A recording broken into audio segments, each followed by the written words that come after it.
Live from Fargo and serving you on TV, online, and on the go. This is Valley News Live at 6. We try not to have any type of restraint on a student, and we try, and that would include a seclusion restraint. An area mom says her child was put in a padded room at his school for misbehaving. She says it happened at a school in the Northern Valley, and she called our whistleblower hotline but wouldn't go on camera with us. The school couldn't go into specifics about the case, so Valley News Team's Melanie Palmer went to a school in the FM area that also has these rooms to get a better understanding of why they are used. Looking at an elementary school, you might not know of this room. It's a room where students are sent for a timeout. Some parents are saying it's not right, but the people we spoke with say it's only used in severe situations. Only in the case of imminent danger, and it would be that the student would still have access to a staff member either in the room with them or right within sight. And Sletty tells us since the start of using these rooms a couple years ago, they have evolved with the children. The rooms vary in size and typically have padded walls. And Sletty says many of them don't have doors and none of them have locks. She tells us rather than referring to them as sensory or seclusion rooms like other schools do, they stick with calling them a timeout space. Sometimes we just need to take a break, and so we like to be able to provide our students with safe spaces for them to be safe and to help regulate themselves so that they can get back in the classroom and to learning. And we wanted to do some learning of our own, so we did some research on these rooms. We found they are completely legal in the state of North Dakota, and the Department of Public Instruction is backing it up. Now, a sensory room is not typically considered seclusion, but typically sensory rooms are there for children who maybe have a high need for some type of stimulation. North Dakota is one of just 5 states with no law protecting students against the use of restraint and seclusion. But the West Fargo Public Schools policy book says this is prohibited in their schools. And they say even when a student is sent to the timeout space, a teacher is always present. In West Fargo, Melanie Palmer, Valley News Live. The room that we showed you is an older version than what the school has today. West Fargo Public Schools is not the only district that has these rooms. We're told parents and educators work on creating a behavior and safety plan. So it's not a surprise for the student to be sent to one of these spaces.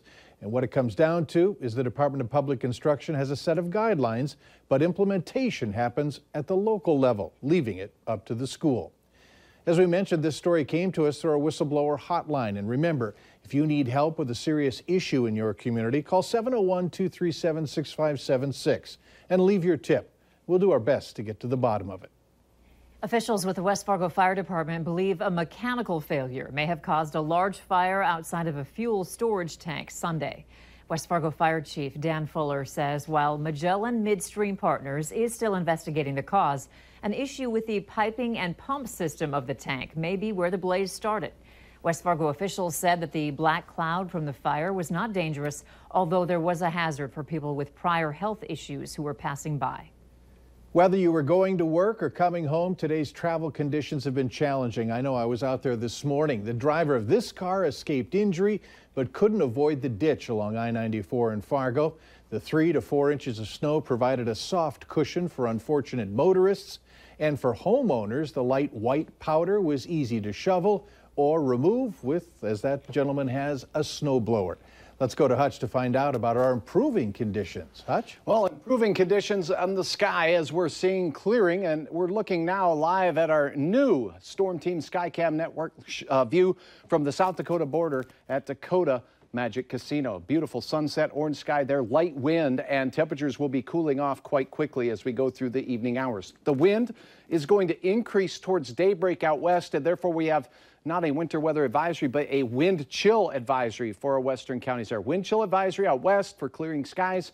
Temperatures will be below 0 by the time we get to night. I'll have details on a nice warming trend, though, with a couple of hiccups here and there. We'll spell it all out for you in a few minutes. There's always a hiccup or two, isn't there? Yeah, I think so. Okay, all right, thanks. Yes. A Pembina County deputy has resigned after a Valley News Live whistleblower investigation revealed he pushed a woman in a bar. Deputy Dustin Wadholm was suspended for incident that happened while he was off duty. He was charged with disorderly conduct, and a court date was set for today. Sheriff Terry Meitinger says that Wadholm resigned at the end of January and his prosecution is suspended. That means if he doesn't break the law for the next 90 days, there will be no punishment. Fargo police are reminding you to lock it or lose it after car break-in numbers were released. There have been 44 stolen vehicle reports so far this year, including 25 where vehicles were left unlocked, running, and with the keys inside. Officers say there's plenty of cold weather left this winter, and we shouldn't make it easy for thieves. Minnesota says the number of people without health insurance in the state jumped by 116,000 in the past 2 years.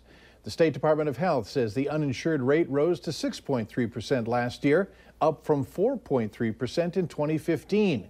Around 350,000 Minnesotans don't have coverage. The department says the rise in uninsured Minnesotans corresponded with two private market trends, a decline in residents with coverage offered by employers, and shrinking enrollment in the individual market. When deciding on a place to live, one of the top things that comes to mind is living in a safe community. And a new study shows that when it comes to safe cities in North Dakota, look no further than West Fargo. The National Council for Home Safety and Security has announced the safest cities with over 10,000 people in North Dakota for 2018. West Fargo topped the list with Dickinson, Williston, Minot, and Grand Forks rounding out the top 5. Fargo was ranked 7th on the list of 9 cities. According to the report, they analyzed the most recent FBI Uniform Crime Report statistics, along with population data and internal research. Cities were ranked based on the number of reported violent crimes and property crimes per 1,000 people. More support for a West Fargo 10-year-old who's battling an aggressive brain tumor. A miracle minute is being held at this hour in honor of Landon Solberg during the halftime of the boys and girls basketball games against Fargo North. It's a fundraiser with the money going directly to Landon's family. Landon, as we've reported, is undergoing aggressive radiation treatment to battle his cancer, and he's showing incredible courage and strength. We wish Landon all the best, and a tip of the hat to those associated with tonight's miracle moment. Later on Valley News Live at 6, what's behind the increase in e-cigarettes?